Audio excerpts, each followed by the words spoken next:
Now, I'm talking to you about this interesting, fascinating, in my view, initiative by West Midlands Police Force, which may allow female officers to wear the burqa as part of their uniform.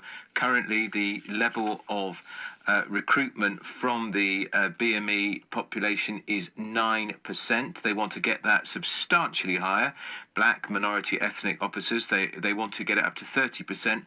They would be the first police force to consider using the burqa, and I'm asking how it works. Now, so far, everybody who's called in or texted or tweeted has opposed it.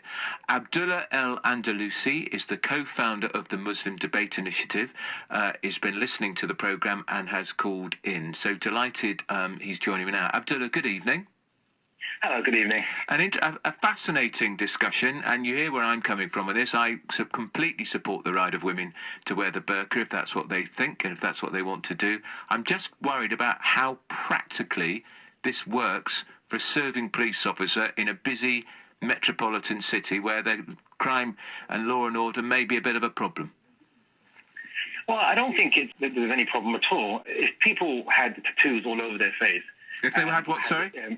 Tattoos right. all over their face, and they had facial piercings, or quite a lot of facial piercings, we wouldn't say that they should be prohibited from joining the police. Well, they are currently, actually, Abdullah. They are currently. Well, there is the police. Hang on, there is the police federation. There is a debate now whether heavily tattooed men and women can join the police force, but currently they certainly can't if they're on their face. Well, sure, and I think that it's acceptable in, let's say, current English culture that if people want to do that, I don't think there's going to be as much objection as they would if a woman wants to wear the burqa, because the woman wearing the burqa or the niqab is perceived as being as a foreign culture, whereas obviously having tattoos is viewed as an indigenous culture. And so people are making more of a hoo-ha of the issue of the niqab because it's always perceived as being alien and not something that's part and parcel of British life. And obviously these are British citizens, which have been discussed. It's not going to be people who are not British citizens joining the police. And if they are British citizens and they can do their job and they meet the grade and the standard that is required, then there shouldn't be any discrimination. Look, I'm not against discrimination. I just deeply deplore discrimination, Abdullah. What I'm saying to you is how practically can a woman festooned in her burqa do her job properly? How can she give chase at high speed if she's got all that material flapping around? How can she, you need to see somebody's face when it's a very important part of the job as a police officer is to communicate face to face. How can you do that if you're covered from top to toe virtually? Well, your first objection relates to the type of niqab, so I'm pretty No, we're talking about the burqa here. Oh, well, the burqa or the face covering anyhow. I think there are many types of police force that do have face coverings, especially counter-terrorism force, special forces and so on and so forth. So that's never been an issue for them to cover their face.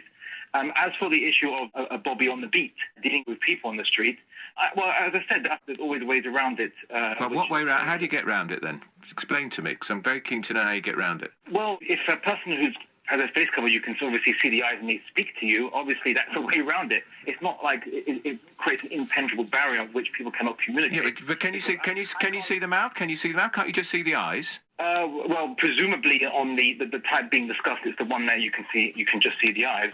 But considering that I can't see you at the moment and you can't see me at the moment, but you can tell from the intonation of my voice. Yeah, but I'm not trying to enforce the law here, and you've rang through choice. A police officer may stop someone who has no choice but to listen and to do as they're told, because this is a police officer enforcing the law, and they're going to struggle, some people, with this, because they don't feel they can have a proper conversation because the woman has chosen to be covered up under a burqa.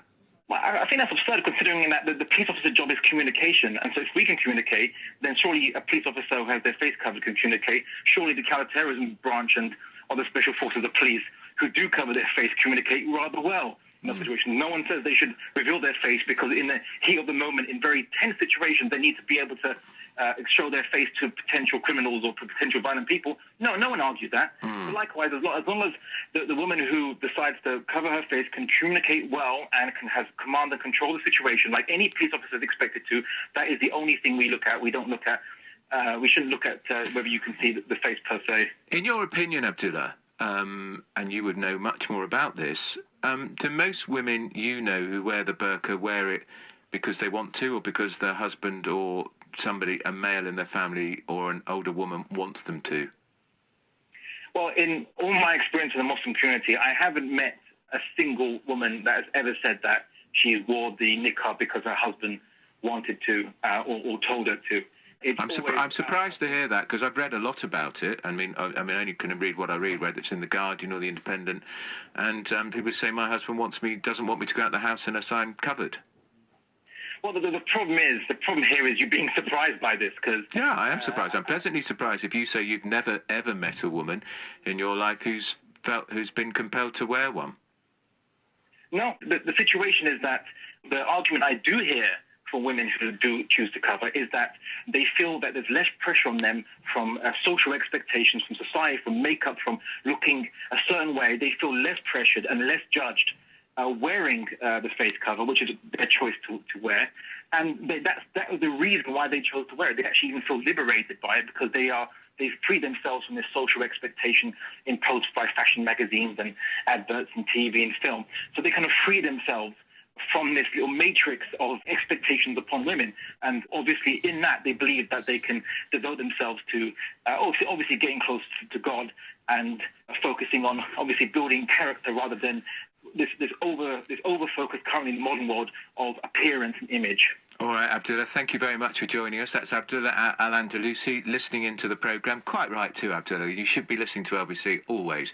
He's the co-founder of the Muslim Debate Initiative, supporting the right of women to wear the burqa as police officers, and he says it won't be a problem at all. Makes the point that he communicated with me very nicely. We had a good conversation. I can't see him. He can't see me. You wouldn't want to see me, Abdullah. It's not a good look. Let's go back to the calls.